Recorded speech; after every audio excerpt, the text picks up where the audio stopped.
¿Qué tipo de señal o pista clara crees que podríamos experimentar mientras estemos con vida? Y hablo de señales con las que la comunidad científica estaría convencida de que hay civilizaciones alienígenas en algún lugar.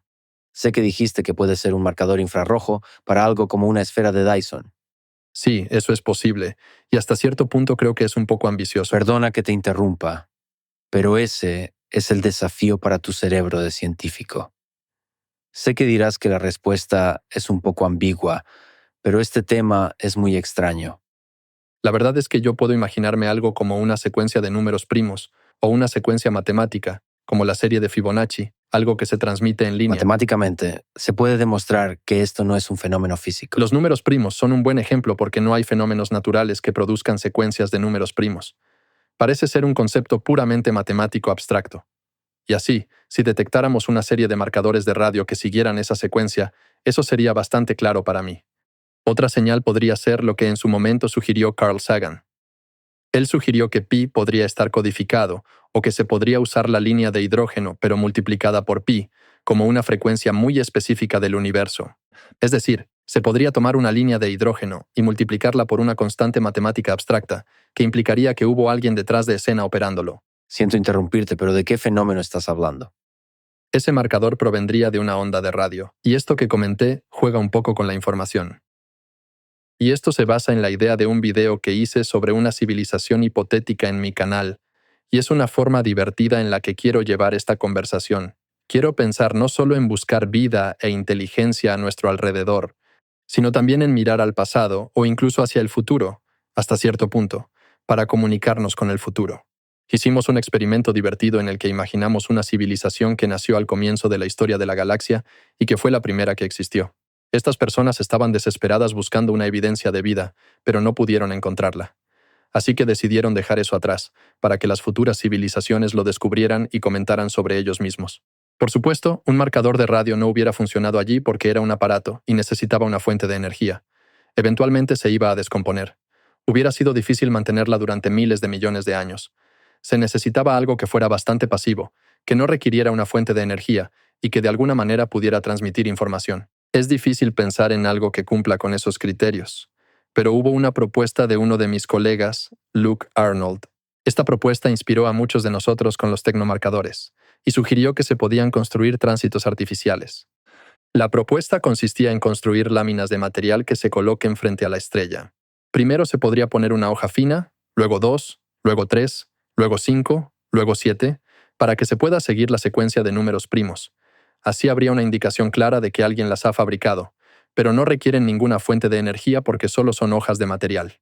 Eventualmente, se degradarían por los micrometeoritos, y quizás siempre se desestabilizarían, pero seguro tienen una vida útil mucho mayor que la de cualquier batería o sistema electrónico mecánico que nosotros podríamos pensar en construir, al menos con nuestra tecnología, y eso se podría escalar. Se podría codificar no solo una secuencia de números primos, sino también, en el patrón espacial de esta curva de luz muy compleja que vemos, se podría codificar más y más información a través de figuras bidimensionales y la forma en que ocurren esas ocultaciones. Incluso se podrían codificar mensajes e información detallada, y se podría imaginar como una capa inferior de información, que es solo la secuencia de números primos. Al mirar de cerca, se ven las pequeñas hendiduras incrustadas dentro de aquellas que tienen una capa más profunda de información para extraer. En mi opinión, algo así sería bastante convincente. A menos que sea un engaño muy impresionante, eso sería una evidencia bastante convincente de que hay una civilización además de la nuestra. Y de hecho, me gustaría aclarar que los métodos actuales de la astronomía están avanzando hacia poder detectar cada vez mejor una señal como esa. Hasta cierto punto, esto se trata de construir aperturas más grandes en el espacio. Cuanto más grande es el telescopio, mejor es la capacidad de detectar esas señales diminutas. Te haré otra pregunta rara, porque me van surgiendo preguntas a medida que conversamos. ¿Crees que la comunidad científica actual está lista para realizar una secuencia de números primos? Y me refiero a hacerlo utilizando el método actual, el método de variación del tiempo de tránsito. ¿Crees que están listos y que tienen las herramientas necesarias para detectar la secuencia de números primos? Sí, por supuesto. Hay 200.000 estrellas que Kepler monitoreó, y las monitoreó todo el tiempo. Tomó una foto de cada una de ellas cada 30 minutos, midió su brillo y lo hizo durante 4 años y medio. Y ahora mismo, TESS está haciendo otra misión. Ya contamos con un catálogo existente. La gente está examinando genuinamente cada una de esas curvas de luz con técnicas de aprendizaje automatizadas. Incluso desarrollamos algunas en nuestro propio equipo que pueden buscar un comportamiento extraño. Escribimos un código llamado el detector de rarezas, que por supuesto era la cosa más genérica posible. No hay que asumir nada sobre la forma de la señal, solo buscar cualquier cosa que se repita. La forma de la señal puede ser cualquier cosa. ¿Se puede crear una especie de plantilla de esta a partir de los propios datos? Sería como un filtro de coincidencia para ver si algo se repite muchas veces.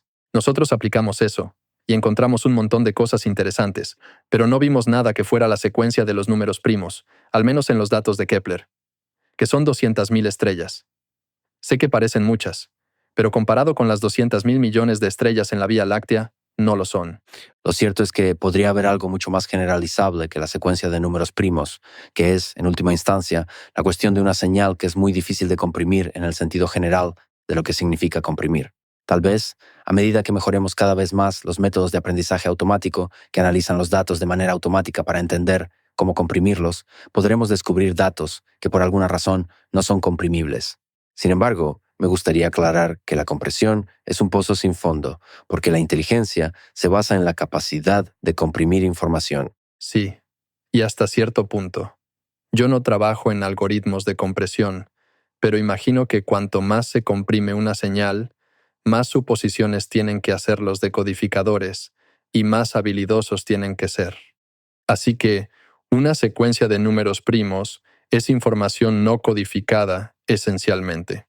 Si analizamos el mensaje de Arecibo, podremos ver que fueron bastante cuidadosos con la pixelación de la imagen simple que enviaron para tratar de hacerla lo más interpretable posible, de modo que incluso un extraterrestre tonto pudiera entender lo que se está tratando de mostrar. Ahora bien, hay muchísimas convenciones y reglas que están integradas que se tienden a presumir cuando se diseñan nuestros mensajes. Y si tu mensaje asume que saben cómo hacer un decodificador de MP3, un algoritmo de compresión en particular, estoy seguro de que eventualmente podrían hacer ingeniería inversa y averiguarlo. Tu mensaje les dificulta que ellos logren su objetivo. Suelo pensar que puede haber un sistema de 2 niveles. Se puede tener un sistema clave de nivel inferior, y luego, debajo de eso, puede haber una capa comprimida más profunda con información más detallada.